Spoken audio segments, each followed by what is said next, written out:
कभी कभी जो व्यक्ति अति में संसारी होता है ना, ठाकुर जी को उस पे भी बड़े मजे आते हैं देखने में। ठाकुर जी कहते हैं, मतलब एक बात हमारी सुनना बहुत ध्यान से, इधर देखना सब लोग। कई लोग ऐसे होते हैं, और आजकल ज्यादातर ऐसे होते हैं कि भक्ति में भी हैं और संसार में भी हैं। अभी उनको पता चला कि कोल्हापुर में कथा चल रही है तो कथा में भी आ रहे हैं, और 4 दिन बाद का उनका रिजर्वेशन भी है कि कब हमको क्लब जाना है, कब पार्टी करनी है, कब उल्टा सीधा खाना है, वो भी उनका फिक्स है। हमारी बात बहुत कान खोल के सुन लीजिएगा, ऐसों का उद्धार कभी नहीं हो सकता जो ना इधर के हैं ना उधर के। हम अपनी कथा में स्पष्ट कहते हैं, एक थौर पकड़ो, या तो ठाकुर जी को ही पकड़िए, और संसार में अगर जाना बहुत रुचिकर लगता है तो उसी को ही पकड़िए, ये बीच में मत घूमा कीजिए। कथा हुई तो यहां आ गए, और कभी कुछ उल्टे सीधे काम हुए तो वहां भी चले गए। अब पी भी लेते हैं, खा भी लेते हैं, कथा भी तो सुनते हैं। ऐसों का तो कभी उद्धार नहीं हो सकता। इसलिए एक ठौर पकड़ो, या तो वहीं के ही रहो, पूरे खाओ पियो आनंद करो, या फिर कथा के ही रहो। वैष्णव हो जाने का कम से कम इतना तो आप पालन कर सकते हैं कि जहां भगवत चर्चा नहीं है, जहां भगवदीय लोग नहीं है, जहां पर ऐसी व्यवस्था नहीं है, वहां से थोड़ा परहेज करो, वहां नहीं जाना है। आपको क्या पता कौन सी व्यवस्था, कौन सा भाव आपके चित्त को परिवर्तित कर दे। तो इसलिए हमारी प्रार्थना है, ये बीच के मत रहिए, इधर उधर घूमते रहते हैं, एक तरफ जाइए, एक तरफ पकड़िए। संसार अच्छा लगता है तो पूरे पूरे जाओ वहीं पे।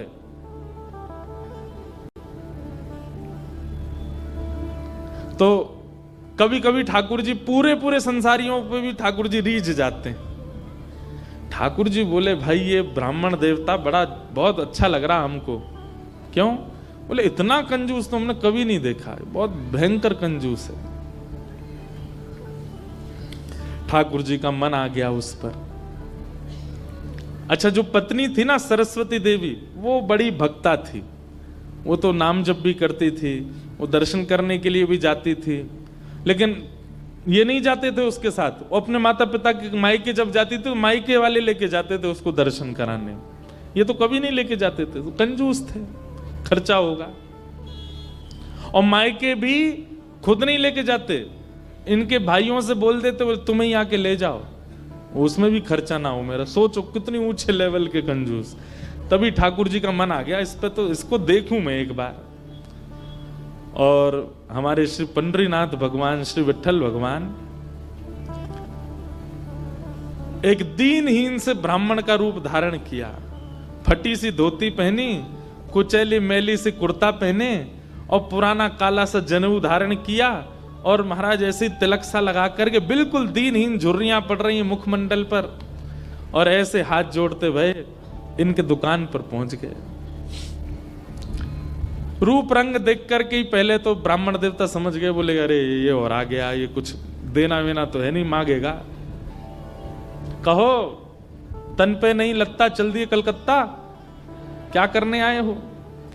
ठाकुर जी बोले बहुत गरीब ब्राह्मण हूं मैं, मेरी बेटी का ब्याह होने वाला है, अपनी पुत्री का ब्याह करना है मुझे, और मुझे ब्याह के लिए थोड़ी व्यवस्था चाहिए धन की। आप तो बहुत बड़े धनवान सेठ हैं, कृपा कर दीजिए ना, कुछ दे दीजिए मुझको, मैं अपनी बेटी का ब्याह कर दूंगा और थोड़ा ठीक हो जाएगा।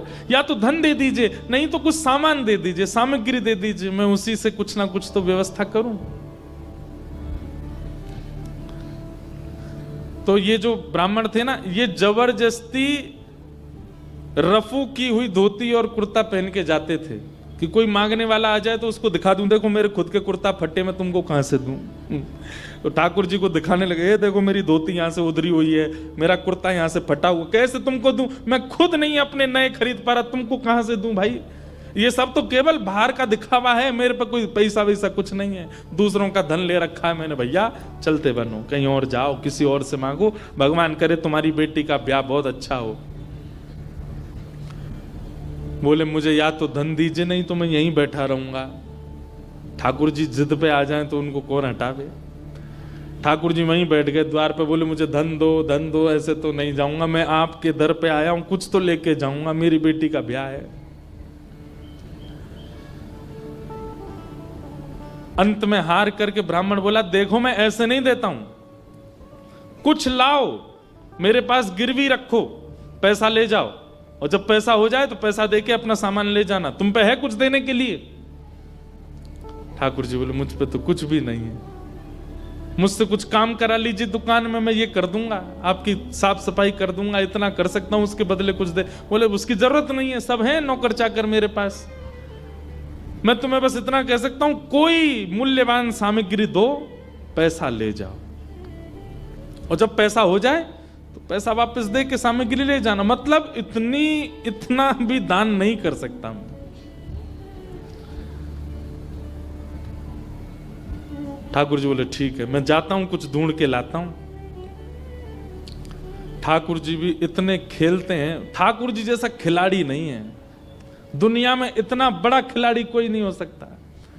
ठाकुर जी गए उस ब्राह्मण देवता के घर, और घर जाकर के द्वार पे खड़े होकर रोने लगे। इतना रोए, भीतर से सरस्वती देवी निकल के आई। अरे अरे अरे अरे ब्राह्मण देवता, आप इतना रो क्यों रहे हैं, क्या बात है? छोटी सी मेरी लाली बड़ी हो गई है, उसका ब्याह के लिए मैं बहुत दिन से वर ढूंढ रहा था, बड़ी मुश्किल से एक लड़का मिला है, अपनी बेटी का ब्याह करना है। बहुत जगह ठोकरें खा के मांगा मैंने, मुझे किसी ने सहायता नहीं दी, अंत में तुम्हारे द्वार आया हूं, यहां भी नहीं मिला, बेटी को क्या मुंह दिखाऊंगा, यहीं प्राण त्याग दूंगा, जहर मेरी जेब में ही रखा है।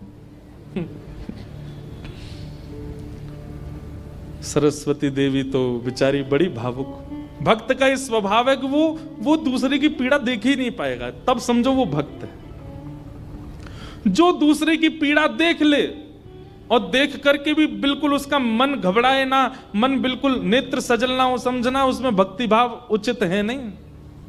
सरस्वती देवी तो रोने लगी, आंखें लाल पड़ गई। बोले, भगवान मेरा मन अगर मुझ में सामर्थ होती मैं पूरा घर आपको दे देती, पर मैं क्या करूं? मेरे पतिदेव इतना प्रतिबंध लगा के रखते हैं कि मैं स्वयं ऐसे रहती हूं, मैं आपको क्या दूं? ठाकुर जी तो इतने ही पछाड़ खा के गिर पड़े। अरे हाय राम, अब तो मैं जहर खाना ही पड़ेगा, निकालू कहां है? सरस्वती देवी, रुकी रुकी रुकी, ऐसा मत कीजिए भगवान, चरण पकड़ूं आपके, मेरे पास एक ही वस्तु है। और तुरंत अपनी नाक की जो कील थी वो निकाली, और निकाल करके बोले, ये ले जाइए, इससे थोड़ा बहुत धन आपको मिल जाएगा, स्वर्ण की है, आप अपनी बेटी का ब्याह तो नहीं कर पाएंगे पर कुछ व्यवस्था तो हो जाएगी आपकी। ठाकुर जी तुरंत, जहर भी पता नहीं कहीं गिर गया था, बढ़िया तुमने दे दिया, अब मैं कुछ कर लूंगा व्यवस्था। ठाकुर जी वो कील उसकी नाक की ले ली और सीधे गए उस ब्राह्मण की दुकान पर। देखो कितने उद्यमी हैं ठाकुर जी, और उसके दुकान पर जाके सीधा ले और इसके बदले अब ला पैसा दे मुझको, तू कह रहा था ना कुछ सामान दो उसके बदले पैसा मिलेगा, ये ले सोने की कील नाक की धर ले अपने पास, ला पैसा दे। ब्राह्मण देवता ने जैसी कील देखी, ये आपको कहां से मिली? बोले, उससे तुझको क्या, तू तो पैसा दे। मुझे कहां से मिली इससे तेरे को मतलब नहीं होना है, तू पैसा दे मेरे को, मेरी बेटी का ब्याह है, और अब मैं तेरे से भीख नहीं मांग रहा हूं, चीज रख के गिरवी तब ले रहा हूं, ला दे। बेचारा फंस गया, वो क्या करे, वो 3-4 बार सोचे, बोले मिली कहां से? बोले तू मत सोच, मुझे पैसा दे। कील उसने तिजोरी में अंदर रखी, ताला लगाया, और उसका जो धन होता था वो धन ठाकुर जी को दिया। ठाकुर जी ने जेब में धरी, निकल गए वहां से। ब्राह्मण ने अपनी भुजा ऊपर करी, बोले इसको बताता हूं, ये बहुत दानवीर बनती है अपने मन में, मैंने इसको बोला था एक कील पहने, वो तो बहुत अच्छी कृपा मुझ पर ठाकुर जी की, जो मैंने इसके सारे गहने उतरवा दिए, नहीं तो सब दान कर देती, एक कील छोड़ी वो भी दान कर दी किसी को।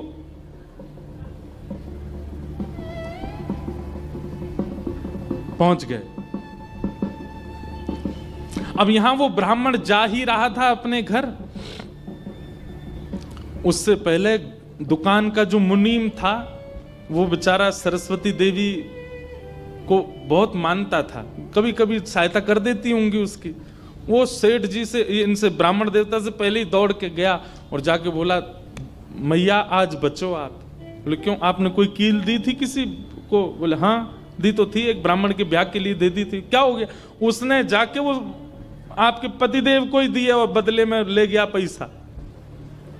सरस्वती देवी, हाय नाथ अब नहीं बचूंगी, वो तो बहुत डांटेंगे। बोले वो आ रहे हैं, दुकान बंद कर दी उन्होंने, वो सीधे धोती चढ़ाए ऊपर चले आ रहे हैं सीधे, आप बचो। सरस्वती देवी बोली कहां जाऊं? हे पांडुरंगा, हे विठलनाथ, हे मेरे प्राणनाथ, मेरी रक्षा करो। ये कैसा नियम आपने मेरे आज जीवन में पहली बार तो कुछ दान किया, वो भी एक ब्राह्मण बेचारा अपनी हत्या करने पर तुला था तो मैंने किया। ये कैसा आपने खेल किया ठाकुर जी, कैसे भी मेरे पति को रोको।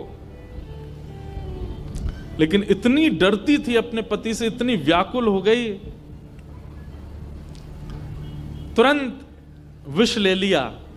बोली कि मैं उनका क्रोध नहीं सह पाऊंगी, उनकी मार पिटाई डांट नहीं सह सकती, उससे अच्छा तो मैं प्राण त्याग दूं अपने। और श्री पांडुरंग भगवान विठल की सामने सुंदर चित्रपट था, उसी के सामने नेत्र सजल हैं, हाथ में विष का प्याला लेकर के, और बस देखती जा रही है। बोले नाथ मैंने किसी और उद्देश्य से नहीं किया, केवल एक ब्राह्मण की पुत्री का ब्याह हो जाए इसलिए किया, मेरे पति मुझे छोड़ेंगे नहीं, इससे अच्छा मैं प्राण ही त्याग रही हूं। मुझे पता है शास्त्रों में प्राण आत्महत्या करना जघन्य अपराध है, पर मेरे पास और कोई उपचार नहीं है। और जैसे ही अपने मुख से लगा करके विषपान करने लगी, इतने में ही ऊपर से वो नाक की कील आकर के उसके पात्र में ही गिरी। और जैसी खन्न से आवाज हुई, नेत्र खोल करके देखा, भीतर अपने हाथ को डाल करके जैसे ही निकाला तो वही नाक की कील उसके हाथ में आ गई। और नाक की कील हाथ में आते ही इतने में ही वो ब्राह्मण का प्रवेश हुआ। प्रवेश होते ही उसने भीतर से किवाड़ लगाई, ढूंढने लगा कहां है, कोई साधन मिले इसको बताता हूं। पत्नी सामने खड़ी थी, कहिए कहिए, आज कुछ कहूंगा नहीं, आज तो करूंगा, तू बता तैने किसी को दान कैसे किया, बिना क्या दान किया, तेरी नाक की कील कहां है बता। पत्नी ने अपना हाथ आगे किया, ये रे। उस ब्राह्मण ने जाकर के कील उठाई, तेरे पास कहां से आई? बोले मेरे पास ही थी।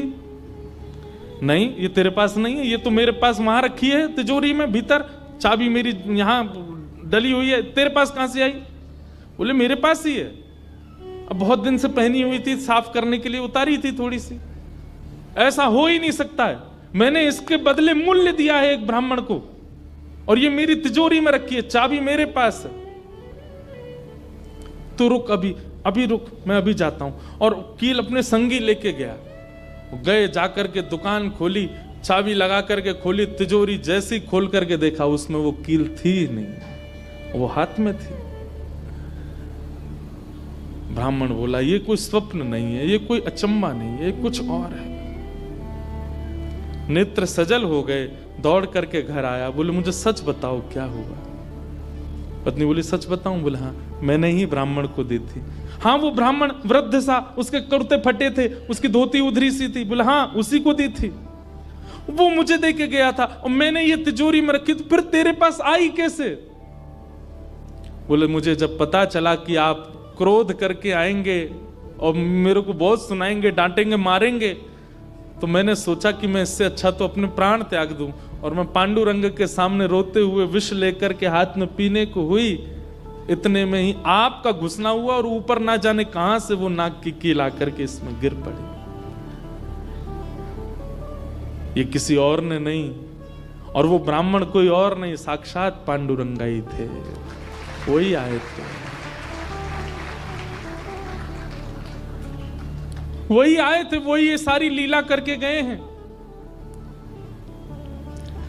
मैंने जीवन भर भजन किया, जीवन भर विचार किया, दान करूं, पुण्य करूं, सत्कर्म करूं, यज्ञ करूं, पर आपने मुझे कभी अनुमति नहीं दी।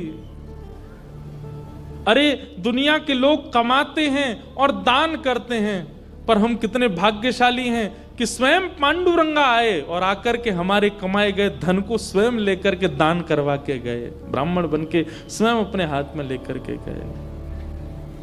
ये आप पर और मुझ पर कृपा है।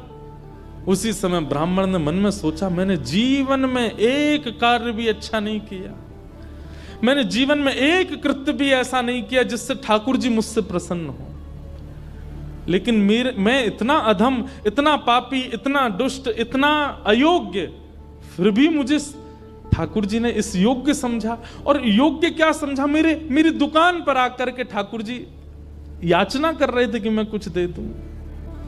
मैं कितना बड़ा दुर्भाग्यशाली कि ठाकुर जी मेरे द्वार पर आए और मैंने कुछ नहीं दिया उनको, उनसे हट किया, उनसे कहा कि कुछ लेके आओ तभी तुमको दूंगा। मेरी वजह से ठाकुर जी को श्रम सहना पड़ा। कितने कृपालु हैं बंधुओं ठाकुर जी, आपके अवगुण नहीं देखते।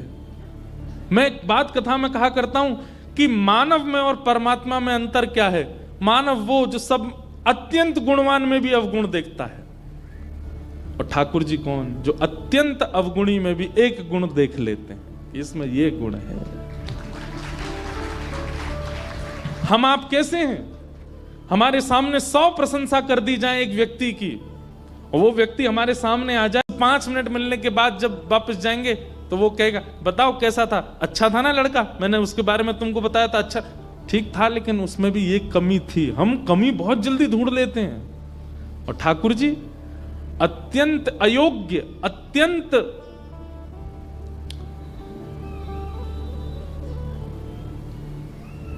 विचलित व्यक्ति में भी एक गुण खोज लेते, इसीलिए वो ठाकुर जी।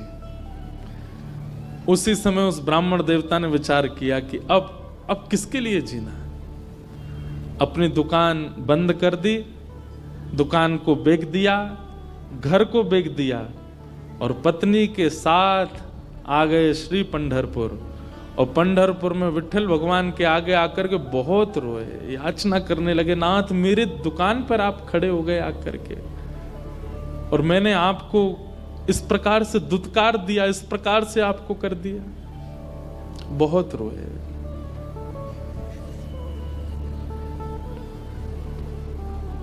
आहा,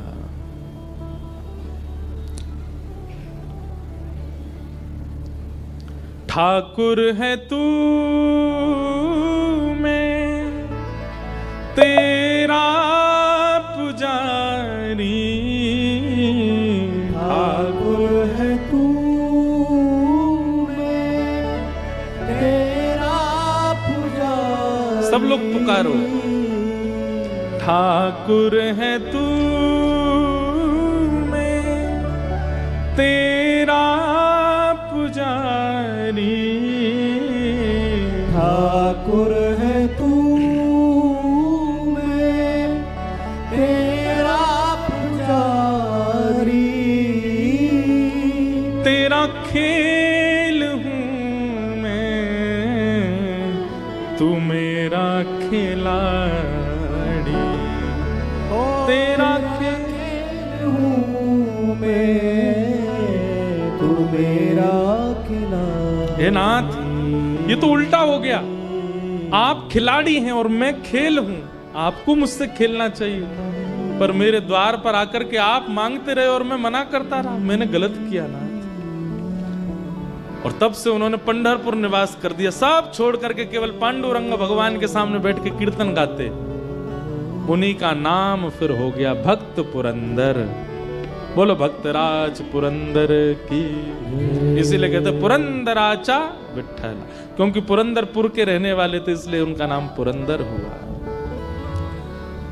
और ठाकुर जी के आगे गा रहे हैं, मेरा नाथ तू है, मेरा नाथ तू है, मेरे साथ तू है, मेरा नाथ तू है, मेरा नाथ तू है, नहीं मैं अकेला, मेरे साथ तू। नामदेव जी महाराज कहते हैं एक अभंग में कि अगर कीर्तन हो रहा हो ठाकुर जी की कथा में और अगर कोई व्यक्ति ताली ना बजावे और गाए ना, तो इसका दंड क्या मिलता है? बोले अगले जन्म में ना तो उसको जीभ मिलती है ना हाथ मिलते हैं। इसलिए ये कीर्तन में अगले 4 दिन हम टोकेंगे नहीं आपको, अगले 4 दिन हम बोलेंगे नहीं, हमारे बिना बोले करिएगा। और आपकी जिम्मेवारी है, जो ताली ना बजावे और जो ना गावे उसको बोलना भाई अगले साल, सॉरी अगले जन्म में ऐसे ही बोलना पड़ेगा आपको।